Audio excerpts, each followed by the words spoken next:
You guys ready for the next comic tonight? Yeah! Coming to the stage right now, everyone's favorite kabuki chef. I want everyone. For Arron, Torres!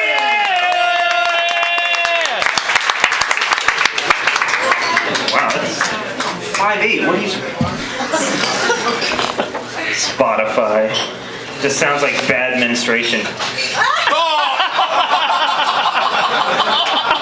Just a thought. Did you guys ever notice how Borders bookstores, the second largest bookstore in America, is out of business? But Playboy magazine is still in every fucking grocery store. Only in America, I feel like. I called a phone sex hotline one time. Just an FYI. She was very nice. She was like, hey, so what are you into?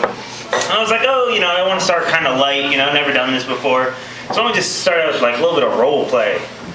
She was like, all right, so we did our role play thing and it was cool and hung up and stuff, but she got really into her role because 9 months later she called me back asking for child support. And I was like, that's not even possible because I imagined I was wearing a condom the whole time. She said, well, I imagine it broke, so. You gotta be careful though with kids. I hate kids personally, and it's not that I hate kids, but my friends have totally warped my idea on kids because they're like, Arron, when are you gonna have a baby now? Like mine, look at it, it's beautiful. It's the best conscious decision I've ever made. And I'm like, first of all, I was at that party. You can take the word conscious out of that statement altogether. And then you're left with, best decision I ever made. And it's like, I happen to recall that before we named him Little Trevor, we were calling him Mommy's little 9-month hangover, okay? Don't even...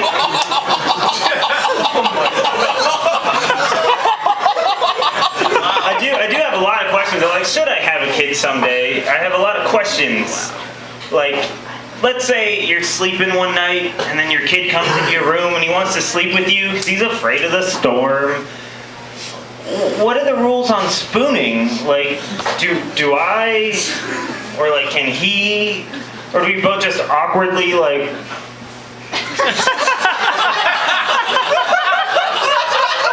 Like, do you have to 96 your kid? Like, I don't. Or like, let's say you're changing your son's diaper, and all of a sudden he pees on you while you're changing his diaper. Do you have to be an adult by it? Like, or can you like? What are the rules on retaliation? Yes. Can you look at him and say, "Fuck him, he's not forming memories yet," and just fucking all of like. I don't know. I don't know a lot about being a parent. It's a parent. But I do know, like, most people worry about, like, what kind of parent am I going to be? Am I going to be the cool dad, or am I going to be strict and stern? And I don't know. What I do know is what kind of parent I don't want to be. Which is those parents that are, like, you'll see them at the playground anytime, like, all the kids get together, and it turns into this huge competition. And it's almost like you're watching a dog show. It's ridiculous, where it's just like, okay, now entering the playground, we have Tammy and her son, Trevor. Trevor is a Caucasian short hair. He likes to listen to... He likes punk rock music and hopes to do something in agriculture someday. Next up, we have Bonquisha and her son, Jamal. Jamal has been captain of the 8th grade football team 5 years in a row. That's difficult. And now we have the reigning champions, Mr. and Mrs. Kwan, and their son, we just called him Bing Bong. Bing Bong is sporting the classic Asian bowl cut, and I gotta be honest with you, Jim, I don't think straight A's are gonna be enough to win it this year. It's a pretty tough competition. You do have to be careful though, because if you're not a good parent, then your kids are gonna end up in an orphanage, and an orphanage is basically a Babies R Us for couples looking for kids. Do you want white babies, black babies, yellow babies? Oh, come right in. Babies with predisposition for alcohol? Oh, we got those. I'm just stating facts, people. I don't know. I'm trying to be an inventor. I want to invent things. Mostly, I think laundry detergent would be like the key demographic for that, because there's like Snuggle Soft and like all these cuddly, like it's powder blue bottles and bright pink, and I think we need laundry detergent for men. Something men can use and feel proud of. Like when you go into the store and you pick it up, it's an all black bottle with like silver writing on it, and there's a silver tornado. It's got like a really manly name on it, like Syndrome or something like that. Because I can see the commercial in my head right now, where it's just like a dude with a bicycle helmet sits down on a park bench, and he's eating a chili dog, and he takes a bite, but then like a bunch just falls out of the back end onto his pants and leaves a stain, and he just looks up at the camera, and he's really sad. And then the voiceover comes on, and it says, "It's okay, he has Downey syndrome."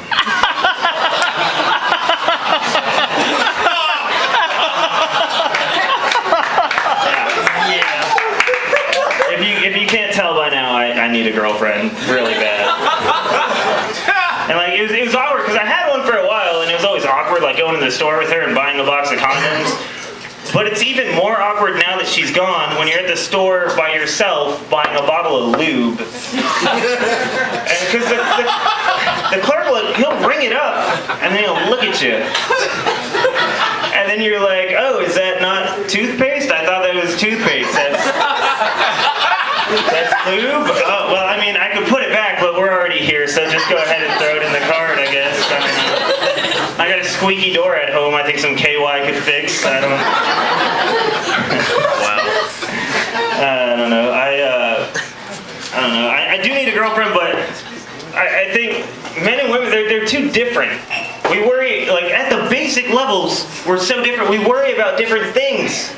Like, never once are you going to see a guy being like, "Hey, Michael, you mind walking me to my car later? Because it's kind of dark out, you know, and I mean, you don't have to actually walk me to my car, but maybe just poke your head out, just watch me as I get to my car and drive." Well, of course I'm going to check the back seat first. I'm not retarded. I know.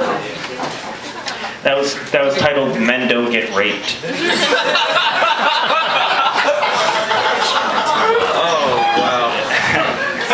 I was watching a movie one time. It was an old like Western movie, and this dude just kind of blew into town, and they were giving him the tour of the old Western town. And they were like, "Over there's the general store.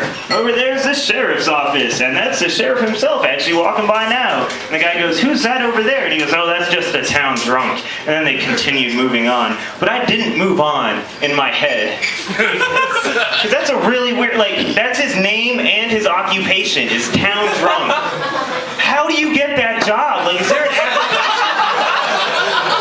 I would love to be the town, like, do you gotta fill it out and just be like, "Special skills, will work for booze, easily belligerent, does not play well with children, see previous special skills."